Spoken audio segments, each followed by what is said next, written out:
নমস্কাৰ এক্সপ্লৰিকালৈ স্বাগতম জনাইছোঁ মই Nikhant Barman director and founder of Explorica group আজি আমি আলোচনা কৰিব ওলাইছোঁ যে আপুনি আপোনাৰ জীৱনত কেনেদৰে সফল হ'বলৈ পৃথিৱীত কাৰ মন নাযায় পৃথিৱীত অত্যাধিক টকা পইচা উপাৰ্জন কৰিবলৈ অত্যাধিক মান সন্মান অৰ্জন কৰিবলৈ বা অত্যাধিক জনপ্ৰিয়তা অৰ্জন কৰিবলৈ পৃথিৱীত কাৰ মন নাযায় হয়তো হয় বিভিন্নজনৰ বাবে সফলতাৰ সংজ্ঞা বিভিন্ন হ'ব পাৰে কাৰোবাৰ বাবে হয়তো সফলতাৰ সংজ্ঞা অত্যাধিক টকা পইচা উপাৰ্জন কৰা হ'ব পাৰে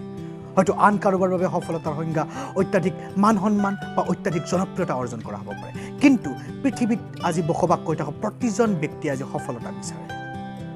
এতিয়া যদি আপোনালোকে মোক প্ৰশ্ন কৰে যে সফল হোৱাৰ চমুপদ কি এয়া সম্পূৰ্ণভাৱে ভুল প্ৰশ্ন পৃথিৱীত সফল হোৱাৰ কোনো চমুপদ নাই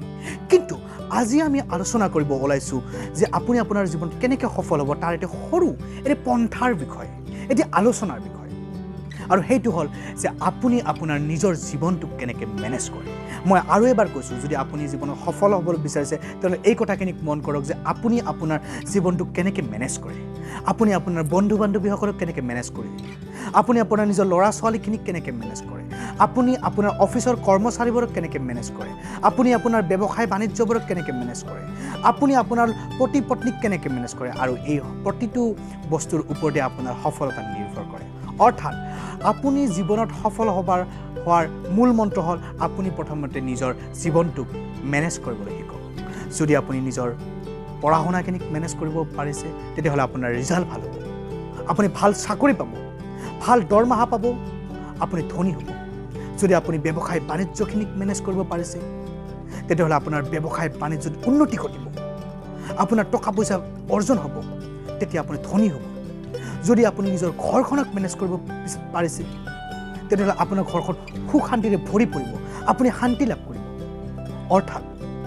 আমি জীৱনত সফল হ'বলৈ আমি কিছু নীতি নিয়ম মানি চলিবই লাগিব আপুনি কিবা এটা কাম কেনেদৰে কৰে আপুনি কৰা কামৰ বাহ্যিক ৰিয়েকশ্যন কেনেকুৱা এই প্ৰতিটো বস্তুৰ ওপৰতে আপুনি দৃষ্টি নিক্ষেপ কৰিবই লাগিব আৰু তেনেদৰেই গঠন হ'ব আপোনাৰ সফলতাৰ পথ আৰু হয়তো তেনেদৰেই আপোনাৰ এটা ভাল ব্যক্তিত্ব গঠন হ'ব আৰু আপুনি আপোনাৰ জীৱনত সফল হ'ব পাৰিব যি কি নহওক বন্ধু বান্ধৱীসকল আপুনি যদি আপোনাৰ জীৱনত সফল হ'ব বিচাৰিছে তেনেহ'লে আপুনি প্ৰথমতে নিজৰ জীৱনটো সুচাৰুৰূপে মেনেজ কৰিবলৈ শিকক আপুনি আপোনাৰ নিজৰ জীৱনটো সুচাৰুৰূপে কেনেকৈ মেনেজ কৰে এই বস্তুটোক আপুনি দৃষ্টি নিক্ষেপ কৰক আপুনি আপোনাৰ বন্ধু বান্ধৱীসকলক আপুনি আপোনাৰ পঢ়া শুনাখিনিক আপুনি আপোনাৰ ঘৰখনক আপুনি আপোনাৰ ব্যৱসায় বাণিজ্যক কেনেকৈ মেনেজ কৰে আৰু তাৰ ওপৰতে নিৰ্ভৰ কৰি থাকে আপোনাৰ জীৱনৰ সফলতা তাৰ উপৰিও আৰু এটা কথা আছে নিজৰ জীৱনৰ ভাৰসাম্যতা বুলি যাক ইংলিছত ভাৰসাম্যতাক আমি বেলেঞ্চ বুলি কওঁ যদি আপুনি নিজৰ জীৱনৰ প্ৰতিটো ক্ষণতে ভাৰসাম্যতা ৰক্ষা কৰিব পাৰিছে তেতিয়া হয়তো আপুনি নিশ্চিতভাৱে এদিন সফল হ'বই গতিকে বন্ধু বান্ধৱীসকল আজি মোৰ এই সৰু ভিডিঅ'টোত আমি সফল হোৱাৰ এটি চমু পন্থাৰ বিষয়তে আলোচনা কৰিবলৈ লৈছোঁ আৰু সেয়া হ'ল আপুনি প্ৰথমে নিজৰ জীৱনটো সুন্দৰভাৱে পৰিচালনা কৰিবলৈ শিকক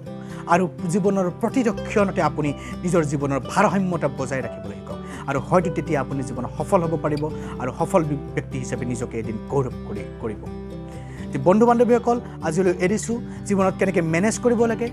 এয়া কোনো কৰ্পৰেট মেনেজমেণ্টৰ কথা কোৱা নাই এয়া আপোনাৰ জীৱনৰ মেনেজমেণ্টৰ কথা কৈছোঁ মেনেজমেণ্টৰ ওপৰত আমি